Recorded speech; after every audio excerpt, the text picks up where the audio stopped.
নমস্কার বন্ধুরা, রুনিয়ের মম কিচেনে আপনাদের স্বাগত। আশা করি সবাই ভালো আছেন। আজ আমি আপনাদের সঙ্গে শেয়ার করব ভীষণই টেস্টি, নরম ও রসালো মিষ্টি রেসিপি।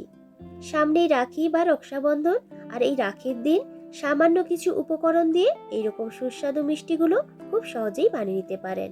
খেতে ভীষণই টেস্টি তৈরি হয়, আর বানিয়ে নেওয়া কিন্তু একেবারেই সহজ। আশা করছি আজকের এই মিষ্টি রেসিপিটা আপনাদের পছন্দ হবে। ভিডিওটা যদি একটু ভালো লাগে একটা লাইক দিয়ে সম্পূর্ণ ভিডিওটা দেখে নেওয়ারও অনুরোধ রইল। তো চলুন শুরু করা যাক। মিষ্টিগুলো বানিয়ে নেওয়ার জন্য প্রথমে আগে একটা ডো বানিয়ে নেব। প্যানের মধ্যে নিয়ে নিয়েছি 1 টেবিল চামচ ঘি।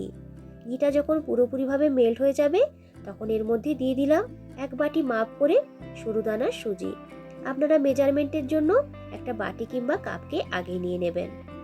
একদম গ্যাসের ফ্লেমটাকে লোতে করে দিয়ে সুজিটাকে কিছুক্ষণ এইভাবে একটু ড্রাই রোস্ট করে নেব। তবে এর কালারটা যাতে চেঞ্জ না হয় সেদিকে লক্ষ্য রাখতে হবে। সুজির মধ্যে থেকে যখন একটা সুন্দর গন্ধ বেরোতে শুরু করবে তখন দিয়ে দিলাম যে বাটি মাপ করে সুজি নিয়েছিলাম সে একই বাটি মাপ করে 1.5 বাটি দুধ। দুধ দেওয়ার সাথে সাথেই সুজির সাথে খুব ভালো করে মিশিয়ে নিতে হবে। গ্যাসের ফ্লেমটাকে এখানে একদম লোতে রাখতে হবে, তা না হলে সুজিটা কিন্তু দলা পাকিয়ে যাবে। আর এই ডোটা বানিয়ে নিতে খুব বেশি কিন্তু সময়েরও প্রয়োজন পড়বে না। দুধটা যখন সুজি পুরোপুরি শোক করে নেবে আর ডোটা যখন প্যানের গা থেকে বেশ একটু ছাড়া ছাড়া হয়ে আসবে, এই সময় গ্যাসটাকে কিন্তু অফ করে দিতে হবে। এরপর ঢেকে ডোটাকে কিছুক্ষণের জন্য এইভাবেই রেখে দেব। ডোটা রেস্টে থাক। এই সময় তৈরি করে নেব চিনির শিরা। একটা কাপ মেপে নিয়েছি 1 কাপ চিনি। সেম কাপ মেপে দিয়ে দিলাম 1 কাপ জল। এই শিরাটা তৈরির ক্ষেত্রেও আপনারা একটা বাটি কিংবা কাপকে মেজারমেন্টের জন্য নিয়ে নেবেন। চিনিটাকে খুব ভালো করে জলের সাথে মিশিয়ে একটু শিরাটাকে ফুটিয়ে নেব। এখানে কোনো রকম একতার কিংবা দুতারের শিরা বানানোর কোনো প্রয়োজন নেই। চিনিটা মোটামুটি জলের সাথে মিশে গিয়ে একটু ফুটে উঠলেই হবে। ফ্লেভারের জন্য 3-4টে এলাচের মুখটা ফাটিয়ে ওই শিরাটার মধ্যে দিয়ে দিয়েছি। এরপর শিরাটাকে জাল দিয়ে একটু ফুটিয়ে নেব। তো দেখুন শিরাটা কিন্তু প্রায় রেডি হয়ে গেছে, এর থেকে বেশি ঘন করব না। নামিয়ে নেওয়ার ঠিক আগে ওই শিরাটার মধ্যে দিয়ে দিলাম অল্প একটু ঘি। ঘিটা দিলে দেখবেন খুব সুন্দর একটা কিন্তু ফ্লেভার বের হবে। এরপরে গ্যাসটাকে অফ করে দিয়ে শিরাটাকে সাইডে সরিয়ে রেখে দেব। এই সময় চটজলদিভাবে তৈরি করে নেব একটা পুর বা স্টাফিং। নিয়ে নিলাম কিছুটা পরিমাণ কুড়িয়ে নেওয়া ফ্রেশ নারকেল। এর সাথে দিয়ে দেব গুঁড়ো চিনি। মিষ্টির পরিমাণটা অবশ্যই আপনারা আপনাদের প্রয়োজন বুঝে দিয়ে দেবেন। এরপর এর মধ্যে দিয়ে দেব পাউডার দুধ আর একটু ঘি। সমস্ত কিছু মিশিয়ে নিলেই কিন্তু পুরটা একদমই রেডি হয়ে যাবে। খুব চটজলদিভাবে এই পুরটাকে কিন্তু আপনারা বানিয়ে নিতে পারবেন। তো দেখুন পুরটা একদমই রেডি হয়ে গেছে। আর এইভাবে হাতের সাহায্যে একটু দলা পাকালে দেখুন একটা শেপ নিয়ে নিয়েছে। আর পুরটা যদি একটু বেশি জলজলে বলে মনে হয় সেক্ষেত্রে একটু পাউডার দুধেতে মিশিয়ে নিতে পারেন। এরপর যে পুরটা তৈরি করে রেখেছিলাম সেই পুর থেকে এইরকম লম্বা লম্বা করে একটু শেপ দিয়ে রেখে দেব, যাতে মিষ্টিগুলো বানানোর ক্ষেত্রে একটু সুবিধে হয়। তো দেখুন এরকমভাবে সবগুলো বানিয়ে নিয়েছি। এরপর মিষ্টিটাকে বানিয়ে নেব। চিনির শিরা আর নারকেলের পুরটা বানিয়ে নিতে যে সময়টা লেগেছিল সেই সময়টুকুই কিন্তু ডোটাকে একটু রেস্টে রেখেছিলাম। এরপর দেখুন ডোটাকে হাত দিয়ে খুব ভালো করে মেখে নেব। তবে ডোটাকে কিন্তু খুব বেশি ঠান্ডা করবেন না, একটু হালকা গরম অবস্থাতেই এই ডোটাকে কিন্তু মাখিয়ে নিতে হবে। সামান্য একটু ঘি ওই ডোটার মধ্যে দিয়ে আবারও কিন্তু খুব ভালো করে মাখিয়ে নেব। যত ভালো করে ডোটা মেখে নিতে পারবেন মিষ্টিগুলো ততই কিন্তু নরম তৈরি হবে। তো দেখেই বুঝতে পারছেন যে একদম কিন্তু নরম করে ডোটাকে তৈরি করে নিয়েছি। এই ডো থেকে এরপর কিছুটা অংশ নিয়ে একটু গোল মতো করে লেচির মতো তৈরি করে নিয়েছি। এরপর এটাকে একটা রুটির মতো করে বেলে নেব। বেলে নেওয়ার আগে অবশ্যই একটু ময়দা ছড়িয়ে নেবেন, তাহলে দেখবেন বেলে নিতে কিন্তু একটু সুবিধা হবে। নর্মালি আমরা যেভাবে রুটি বানাই সেইভাবেই কিন্তু বেলে নিতে হবে। তো দেখুন এখানে একটু বেশ বড় করে বানিয়ে নিয়েছি, যাতে একই সময়ে অনেকগুলো মিষ্টি বানিয়ে নেওয়া যায়।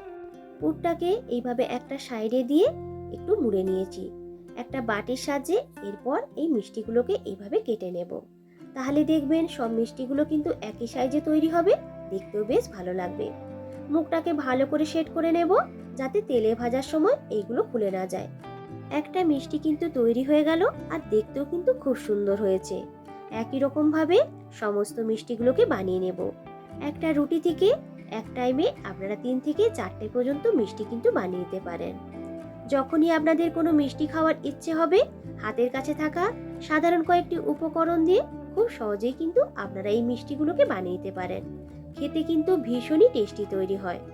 তো দেখুন, একই রকমভাবে বেশ কয়েকটা মিষ্টি তৈরি করে নিয়েছি। এরপর এইগুলোকে ভেজে নেব। তেলটাকে আগেই ভালো করে গরম করে নিয়েছি। এরপর গ্যাসের ফ্লেমটাকে কিন্তু একদমই মিডিয়াম টু লোতে করে দিতে হবে। একটা একটা করে মিষ্টি দিয়ে দিলাম ওই গরম তেলের মধ্যে। প্রথমেই আগে কিন্তু উল্টাতে যাবেন না। যখন নিচের দিকটা একটু ভাজা হয়ে যাবে তখন এগুলোকে উল্টে দিতে হবে। এইভাবে উল্টে পাল্টে যতক্ষণ না পর্যন্ত মিষ্টির দুটো সাইডে একটু বেশ লালচে ভাব ধরে আসছে ততক্ষণ পর্যন্ত ভেজে নিতে হবে। হাই ফ্লেমে একদমই ভাজবেন না, তাহলে ভেতর পর্যন্ত কিন্তু এগুলো ভাজা হবে না আর মিষ্টিগুলো খেতেও কিন্তু ভালো লাগবে না। এইভাবে দেখুন উল্টে পাল্টে একটু সময় নিয়ে মিষ্টিগুলোকে ভেজে নেব। এতক্ষণ পর্যন্ত যেসব বন্ধুরা আমার সাথে আছেন জানাচ্ছি অসংখ্য ধন্যবাদ। যদি ভিডিওটা আপনাদের একটু ভালো লেগে থাকে একটা লাইক দিয়ে পুরো ভিডিওটা দেখে নেওয়ারও অনুরোধ রাখলাম। এইদিকে দেখুন মিষ্টিগুলো কিন্তু খুব সুন্দরভাবে ভাজা হয়ে গেছে। এক্সট্রা তেলটাকে ঝরিয়ে নিয়ে এরপর একটা প্লেটের মধ্যে তুলে রেখে দেব। চিনির শিরাটাকে কিন্তু একটু গরম করে নেওয়ার জন্য বসিয়ে দিয়েছি। আর এইদিকে সমস্ত মিষ্টিগুলো কিন্তু ভাজা হয়ে গেছে। কখনোই কিন্তু ঠান্ডা শিরার মধ্যে এই মিষ্টিগুলোকে দেবেন না। দেওয়ার আগে অবশ্যই একটু হালকা করে গরম করে নেবেন। সমস্ত মিষ্টিগুলোকে চিনি শিরার মধ্যে ডুবিয়ে দিয়েছি। এরপর প্যানটাকে ধরে এইভাবে একটু ঘুরিয়ে নেব।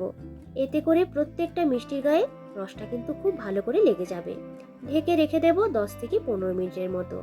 তো বন্ধুরা, আজকের এই নরম রসালো সুজি দিয়ে তৈরি মিষ্টির রেসিপিটা আপনাদের কেমন লাগলো অবশ্যই কিন্তু কমেন্ট করে জানাবেন। ভিডিওটা যদি একটু ভালো লাগে একটা লাইক ও বেশি বেশি করে শেয়ার করারও অনুরোধ রাখলাম।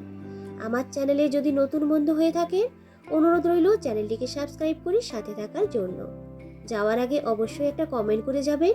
আপনাদের একটা মিষ্টি কমেন্টই কিন্তু আমাকে উৎসাহিত করে নতুন ভিডিও বানানোর জন্য। আর সেই কমেন্ট ধরে কিন্তু পৌঁছে যাব আপনাদের পরিবারে। তো দেখুন কতটা সুন্দর তৈরি হয়েছে আর হয়েছে কতটা নরম ও রসালো। এই রাখির দিন আপনারা এইভাবে বাড়িতে বানিয়ে দেখতে পারেন। পুরনো বন্ধুদেরকে অসংখ্য ধন্যবাদ জানিয়ে আবারও হাজির হব নতুন কোনো দিন নতুন কোনো রেসিপি নিয়ে। আজকের মতো টাটা।